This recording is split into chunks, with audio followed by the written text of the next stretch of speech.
Deadpool एक ऐसा character जो सुपर हीरोज के साथ साथ विलेंस की टीम में भी रह चुका है, इसलिए जब ये फाइनली एमसीयू में एंटर होगा तो बिल्कुल सस्पेंस भरी घड़ी होगी, क्योंकि हमें नहीं पता ये किसकी साइड रहेगा। यानी डेडपुल की सुपर हीरोज और विलेंस दोनों के साथ ही फाइट हो सकती है, जहाँ कुछ तो इसकी बुरी तरह पिटाई कर देंगे, लेकिन कुछ की नाक में ये खुद दम कर देगा।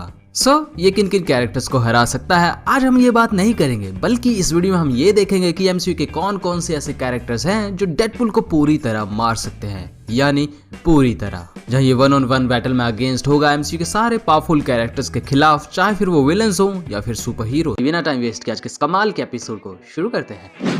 सबसे पहले तो हमें डेडपुल की एबिलिटीज को ही देख लेना चाहिए, क्योंकि उनके बगैर आगे बढ़ने का फायदा ही नहीं है। तो super human strength, stamina, reflexes, सबके अलावा डेडपुल की दो मेजर पावर्स हैं। एक तो फोर्थ वॉल को ब्रेक करना and second is his healing factor, जो मूवीज में भी इतना इफेक्टिव है कि वो एक धमाके में पूरी बॉडी उड़ने के बाद भी ठीक हो चुका है। इसलिए मैं लाइव एक्शन में भी इसे अनकिलेबल ही कंसीडर कर रहा हूँ, तभी तो मोस्ट पावरफुल कैरेक्टर्स के खिलाफ इसे रखने का लॉजिक बनेगा। पर फिर भी हम कॉमिक्स की तरह एक्सट्रीम भी नहीं जा सकते, क्योंकि हमें अभी तक पता नहीं है मूवीज में उसकी हीलिंग करने की एक्सटेंट कहाँ तक है। पर मेरे पास यहाँ पर एक जवाब है। लाइव एक्शन में अगर उसकी बॉडी के सेल्स का एक हिस्सा भी बच गया तब वो दोबारा हील कर जाएगा, क्योंकि उसका हीलिंग फैक्टर इसी तरह काम करता है। जब कैंसर उसकी बॉडी के सेल्स को हर सेकंड खत्म कर रहा होता है, तो वहीं हीलिंग फैक्टर उससे भी तेज काम करके उन्हें दोबारा बना देता है। यानी एक सिंगल सेल भी उसकी बॉडी का बच गया तो धीरे धीरे डेडपुल पहले जैसा हो जाएगा। तो बात है हमारी मेजर फाइट्स पे, जिन्हें मैंने बढ़ते हुए पावर लेवल के हिसाब से रखा है। पहले नंबर पर आएंगे हमारे बिना पावर्स वाले super heroes like Hawkeye, Black Widow, Falcon, Okoye, Shuri वगैरह वगैरह। और भी बहुत से हैं, लेकिन सबको ऐड करने का कोई फायदा नहीं है, क्योंकि इनमें से कोई भी डेडपुल को मार नहीं पाएगा। हाँ, ये कुछ टाइम के लिए उसे कड़ी टक्कर जरूर दे सकते हैं, जहाँ ओकोई में भी हरा भी दे, लेकिन मारना वो भी बिना किसी स्पेशल वेपन के पॉसिबल नहीं होगा। जो यहाँ सिर्फ एक ही नॉन पावर्ड कैरेक्टर बना सकता है, यानी शूरी। इसे इनफ टाइम दिया जाए तो ये डेडपुल को मारने का इंतजाम कर लेगी। जहाँ फाइट बिना प्रिपरेशन के हो तब उसे मारना पॉसिबल नहीं है। यानी शॉर्ट टर्म में अपने फाइटिंग एक्सपीरियंस के बेसिस पर बिना पावर्स वाले ये कैरेक्टर्स डेडपुल को रोक सकते हैं, बट उसे हराना और मार देना ऐसा नहीं हो सकता, बिकॉज यहाँ हम मूवीज से कंपेयर कर रहे हैं तो थोड़ा लॉजिक बनता है। फिर चाहे कॉमिक्स में डेडपुल हॉकाई, डेयरडेविल और पनिशर जैसे कैरेक्टर से हार चुका हो।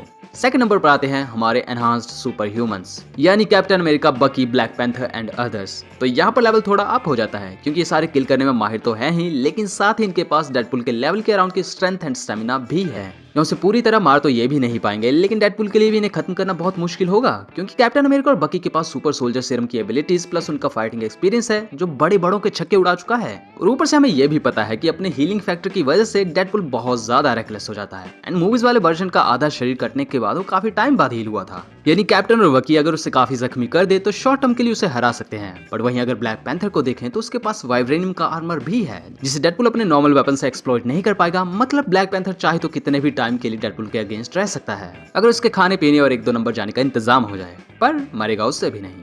थर्ड पर आते हैं हमारे गार्डियंस ऑफ द गैलेक्सी के काफी स्ट्रॉन्ग मेंबर्स, इसे छोड़कर, यानी Gamora, Nebula, Drax, Groot and Rocket. Star Lord को भी रख ही लेते हैं, उसकी इतनी बेइज्जती क्यों करनी।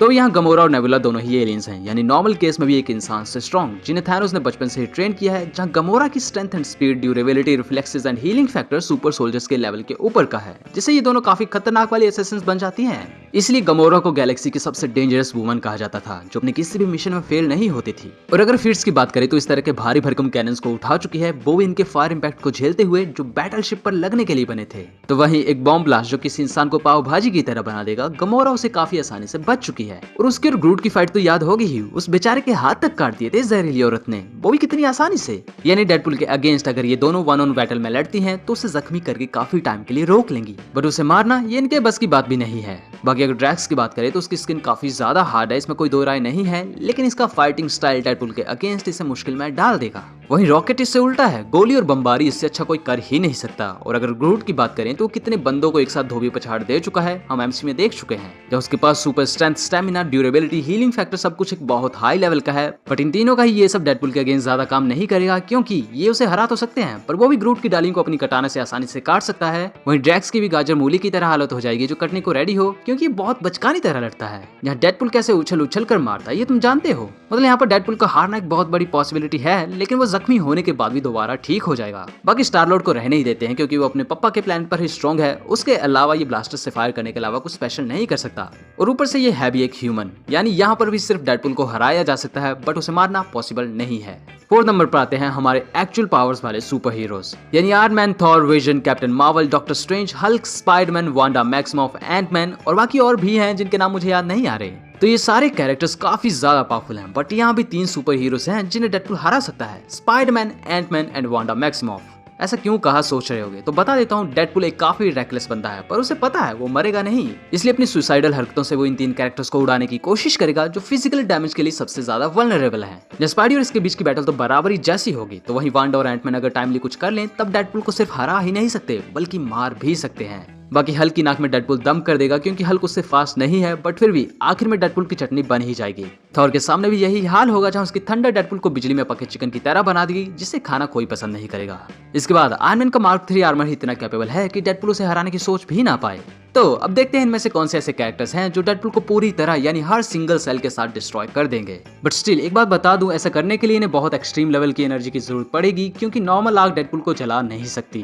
पहली है कैप्टन मार्वल, बिकॉज वो इसे अपने पावरफुल ब्लास्ट से वेपराइज ही कर देगी। तो वहीं थॉर की बिजली भी डेडपुल के सेल्स को इतना हीट कर सकती है कि वो पूरी तरह जल के राख ही बन जाए। वहीं वांडा मैक्सिमो भी ऐसा कर सकती है अगर वो अपनी पावर को अच्छे से इस्तेमाल करे। तो वहीं एंटमैन के लिए भी पॉसिबल हो सकता है, बिकॉज उसके पास एमसीयू में पिंक पार्टिकल से लैस ये मेले वाली चक्रियां थी, जिनसे वो इन्हें काफी छोटा बना देगा और फिर किसी आग के भट्टे में डाल के डेडपुल की बॉडी को स्वाहा कर देगा। इसके अलावा विजन भी ऐसा कर लेगा क्योंकि उसके पास माइंड स्टोन है। तो वहीं टोनी के लिए भी पॉसिबल होगा, बट उसे बहुत ज्यादा पावर की जरूरत पड़ेगी। बाकी मैंने डॉक्टर स्ट्रेंज का नाम इसलिए नहीं लिया है क्योंकि इवन एमसीयू में भी उसके लिए डेडपुल जैसे कैरेक्टर को पूरी तरह मारना 2 स्पेल्स का काम होगा।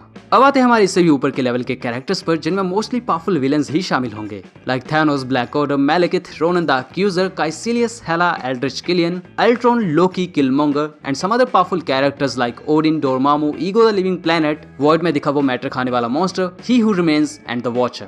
अब यहाँ चीजें काफी बदल जाती हैं क्योंकि इन सभी कैरेक्टर्स के पास पावर्स काफी अलग अलग टाइप की हैं। जहाँ सबसे पहले आते हैं थैनोस और ब्लैक ऑर्डर, जिनके पास सिर्फ फिजिकल कैपेबिलिटीज ही हैं, यानी बिना किसी स्पेशल वेपन या इन्फिनिटी स्टोन्स के डेडपुल को मारना नहीं हो पाएगा। रोनन द एक्यूजर, किलमोंगर, इन दोनों के केस में भी ऐसा ही है, बिकॉज ये फिजिकल स्ट्रेंथ एंड आर्मरी पर डिपेंडेंट रहते हैं। Where Ultron and Aldrich Killian ये अपनी एनर्जी यूटिलाइजेशन से डेडपुल को मारने की कैपेबिलिटी रखते हैं। और अगर तुमको याद नहीं है तो ये दोनों ही टोनी स्टार्क के बनाए दुश्मन हैं। जहाँ एल्ड्रिच किलियन की बॉडी तो इतनी हॉट थी कि उसके जैसे ही एक्सपेरिमेंट से बने एक बंदे ने 5 लोगों को वेपराइज कर दिया था।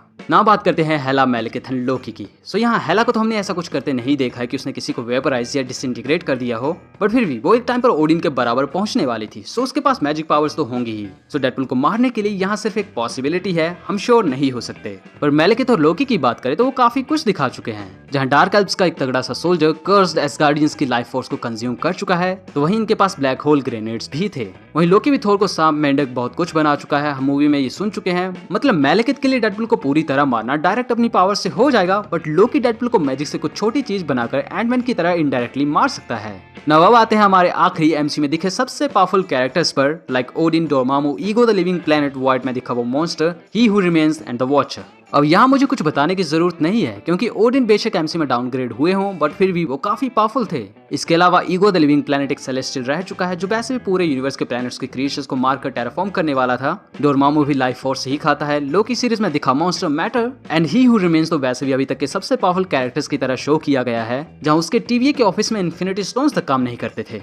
और अब रही वॉचर की बात, तो बेशक वो अल्ट्रॉन से हारने वाला था, बट फिर भी वो डेडपुल को रियलिटी से ही रेज करने की पावर रखता है। नाउ तुम सोच रहे होगे शैंग-ची का कोई भी कैरेक्टर इस वीडियो में क्यों नहीं है, तो उसके लिए बता देता हूँ, अभी तक मैंने मूवी देखी ही नहीं है। तो मैं पार्टिसिपेट करने के लिए इस वीडियो को लाइक करना, टारगेट रखा हूं 20,000 लाइक्स का। और हाँ, रेड वुल्फ के ऑफिशियल इंस्टाग्राम हैंडल को फॉलो करना मत भूलना, ये स्टेप मस्ट है। एंड फिर इसके बाद अपनी इंस्टा आईडी @redwolf.in के साथ कमेंट सेक्शन में पेस्ट कर दें ताकि हम आप तक पहुंच सके। नाउ जाने से पहले व्हाट इफ एपिसोड 9 बहुत डिटेल में ईस्टर एग्स के साथ मैंने एक्सप्लेन करा है, तो उसे यहाँ से देख सकते हो। एंड डॉक्टर स्ट्रेंज ने किन किन मिस्टिकल बीइंग्स को ऑब्जर्व किया था, ये यहाँ से पता चल जाएगा। अब मिलते हैं हमारे नेक्स्ट वीडियो में, तब तक के लिए thank you and good bye.